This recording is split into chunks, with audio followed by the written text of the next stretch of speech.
Cyber ગુનાઓમાં કમી લાવવા માટે અને સાયબર ગુનાખોરોને અ, વિરુદ્ધમાં કડક કાર્યવાહી કરવા માટેના રાજકોટ રેન્જ ડીઆઈજી શ્રી દિલીપ સાહેબના માર્ગદર્શનમાં રાજકોટ ગ્રામ્ય જિલ્લાના સાયબર પોલીસ સ્ટેશનની ટીમ દ્વારા એક કેસ જેની વિગત આ પ્રકાર છે કે આમાં જો ફરિયાદી છે એ જસદણના રહેવાસી છે અને ફરિયાદી પાસે એક મેરી એમ સેમોફ નામના ફેસબુક અકાઉન્ટથી ફ્રેન્ડ રિક્વેસ્ટ આવી, પછી મેસેજ આવવા લાગ્યા.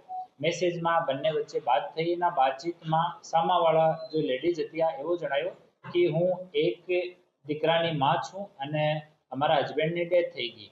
તો આમ વાત ચાલતી હતી. પછી કે હું તમારા માટે અને તમારા પરિવાર માટે અમુક ગિફ્ટ મોકલવા માંગુ છું, તો હું તમારી માટે કંઈ ગિફ્ટ મોકલીશ.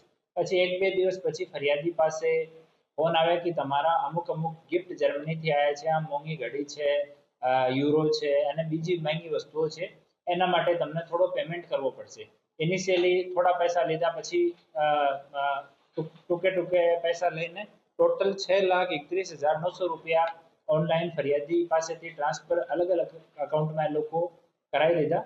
ફરિયાદીને ત્યારે ખબર પડી કે અમારી સાથે કંઈ ગડબડ થયો છે, તો ફરિયાદીએ પોલીસને જાણ કરી. સાયબર પોલીસ સ્ટેશનમાં ગુનો દર્જ કરવામાં આવ્યો અને પછી એની ઇન્વેસ્ટિગેશન સાયબર પોલીસ સ્ટેશનના પીઆઈ શ્રી રવિ ગૌતમ અને પીએસઆઈ શ્રી અનિરુદ્ધ કામલિયા કરતા હતા.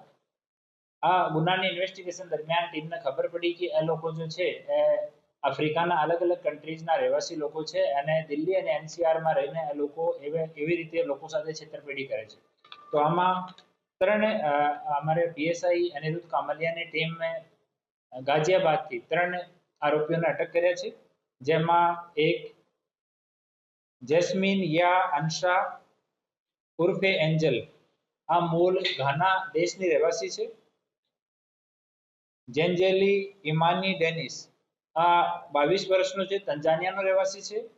ફિલિપ બટિસ્ટા જોસેફ વેલેન્ટાઇન, આ સુડાનનો રહેવાસી છે.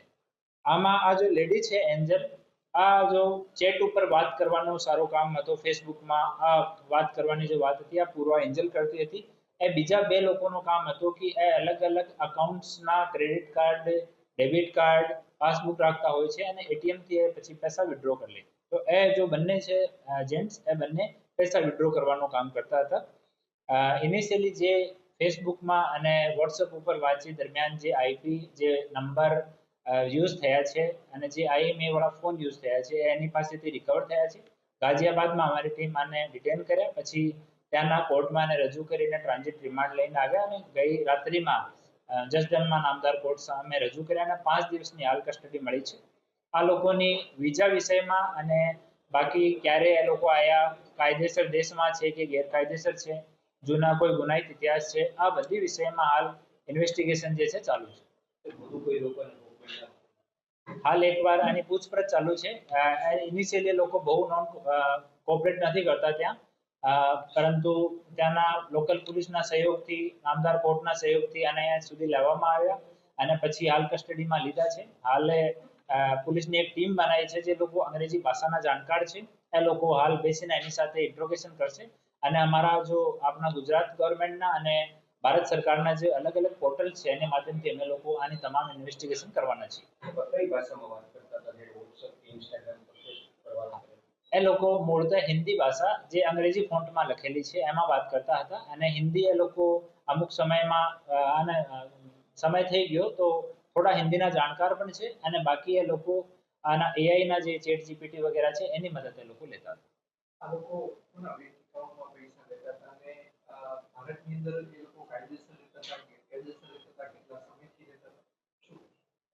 આમાં જો બેંક એકાઉન્ટ વાળા છે 15 જેટલા બેંક એકાઉન્ટ આ કેસમાં ફ્રીઝ થયા છે. આ તમામ લોકોની અમે લોકો લિસ્ટ તૈયાર કરી છે. એની પાછળ અમારી ટીમ છે, તો જ્યાં સુધી એનું નામ ડિસ્ક્લોઝ નહીં કરીએ, આની ઇન્વેસ્ટિગેશન ચાલુ છે. બીજો એનો વિઝા વિષયમાં અને ક્યારે એ લોકો એન્ટર કર્યા એના વિશે પણ તપાસ ચાલુ છે. એના પાસપોર્ટ નહીં મળ્યા, પરંતુ પાસપોર્ટ નંબર મળી ગયા. પાસપોર્ટ નંબરના આધાર ઉપર અમે લોકો તપાસ ચાલુ કરી છે.